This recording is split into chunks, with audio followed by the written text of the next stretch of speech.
Lord of the Mysteries. Chapter 381. Conjectures. With a crackle, branched lightning lit up the early winter night with a silvery white flash.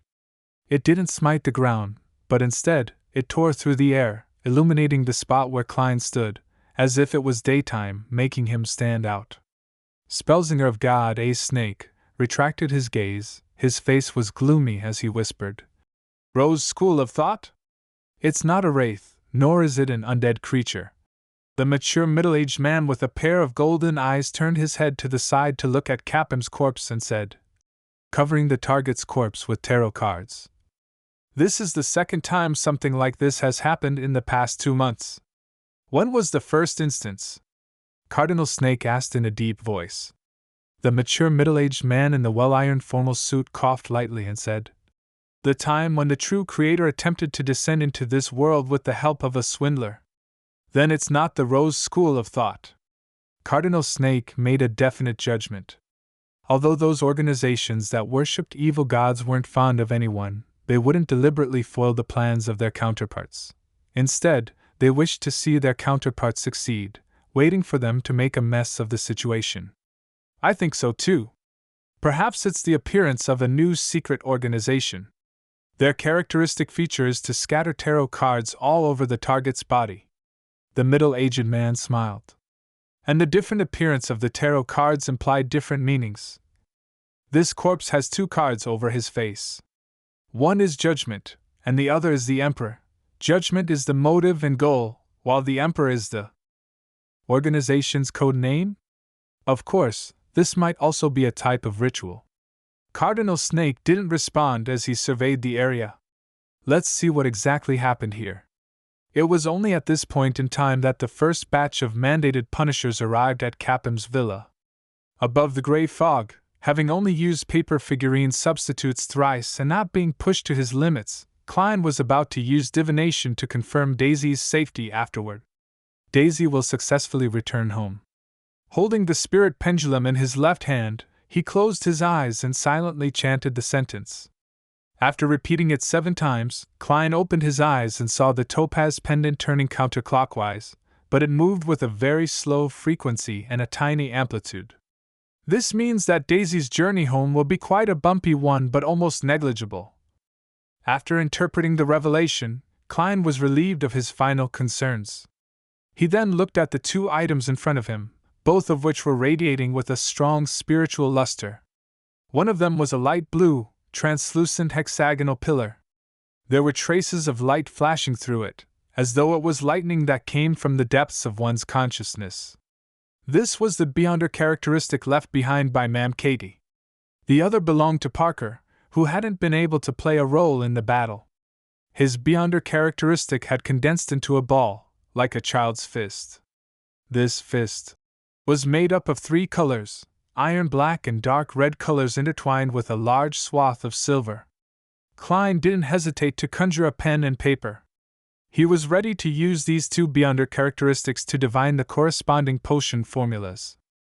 Before he advanced to sequence 7, because of the additional influences that had been left on the Beyonder characteristics it was almost impossible to use divination to determine the formulas.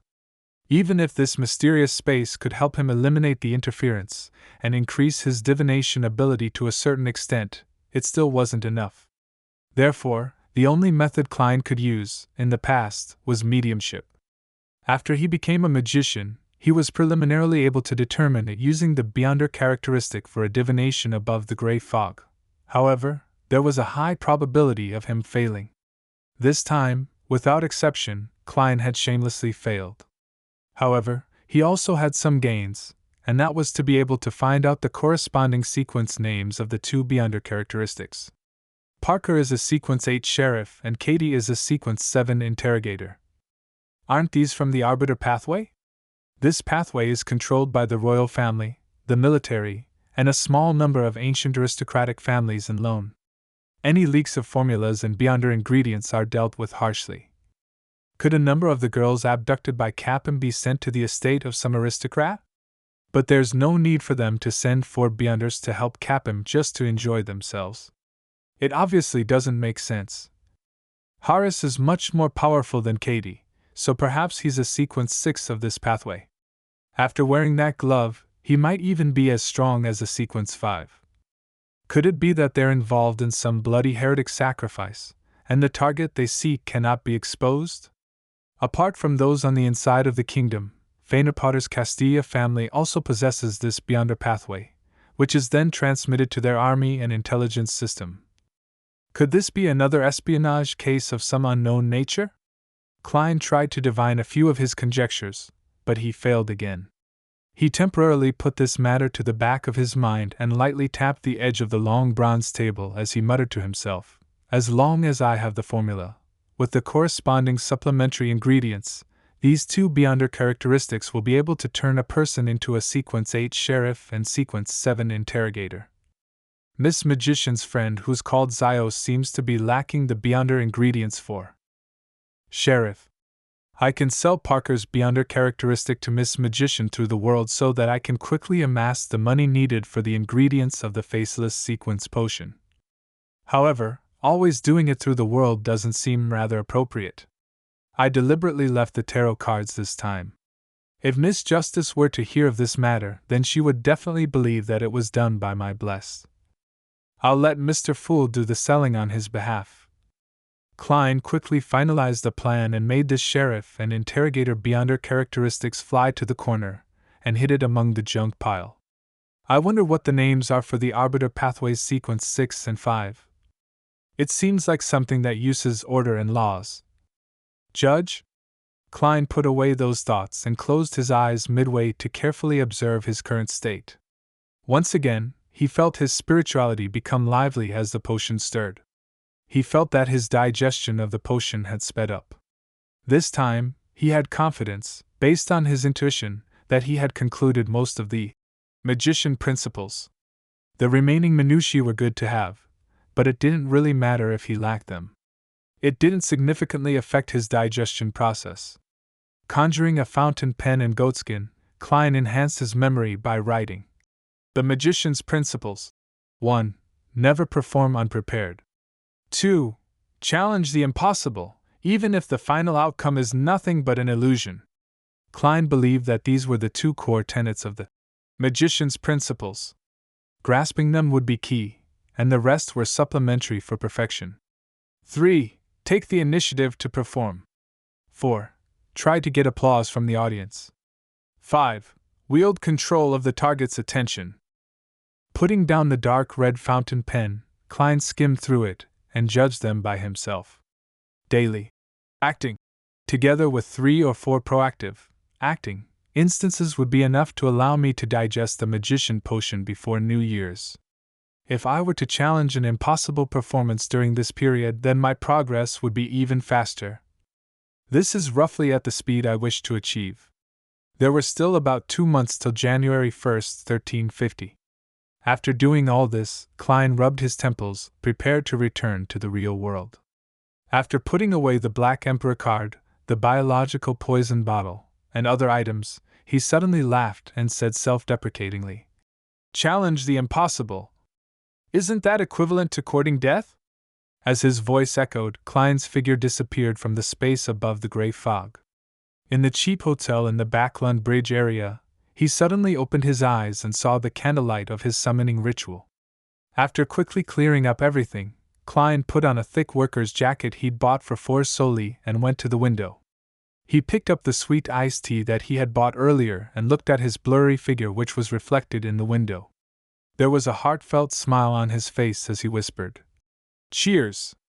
Just as he finished his sentence, he touched the glass with his cup, then lifted his chin and downed it in one gulp. Then, he sauntered out of the hotel. The nearby gas lamps were already fully lit up, and pedestrians and carts were bustling about, oblivious to the explosion at the border between the Sherwood Borough and West Borough. Klein strolled around the Bravehearts bar for a while, and at 7:58, he knocked on the door of the Beyonder gathering organized by Eye of Wisdom. He wore an iron mask and a hooded robe, acting completely ordinary. Meanwhile, Zio, who went to various places every night to check on her contacts, saw a sign that had never appeared before. It belonged to the golden-masked man who had sold the sheriff's formula to her at the gathering organized by Mr. A. It was the sign of an emergency meeting. He hasn't come looking for me all this time, and I'd been pretending that it had never happened. Why would he suddenly? Zio thought for a moment before deciding to take a look. The golden masked man had promised to give her some missions, allowing her to save enough money and exchange it for the corresponding Beyonder ingredients. Therefore, Zio switched areas and marked the time and place of the meeting. Half an hour later, Zio walked out of her hiding place after secretly observing a remote alley that also extended in all directions. She walked towards the golden masked man. The man was still wearing his black tuxedo. His light brown eyes swept over Zio's head. "There's a mission for you. Difficulty and compensation?" Zio asked like clockwork. The man nudged his mask, which was forged from gold. "It's not dangerous, but it can be very dangerous. It all depends on what you do. The initial compensation is 30 pounds. If you can acquire useful information, I can even directly give you a Beyonder ingredient corresponding to sheriff." "What's the mission?" Zio said with a frown. The golden masked man's gaze turned heavy as he said, "Through the channels available to you, figure out who has recently been keeping tabs on Capim." "Capim? That human trafficker?" Zio returned with a question. The man nodded. "Yes. I reject this mission. I hate him." Zio immediately refused. The man opposite her chuckled. "You aren't working for Capim. Because he's dead." "Dead?" Zio was instantly stunned. He died at home, and his body was covered with tarot cards. There were 2 cards on his face, one Judgment, and the other the Emperor. "By the way, pay attention to matters in the past few years which have involved tarot cards but were not reported to the police," the man added.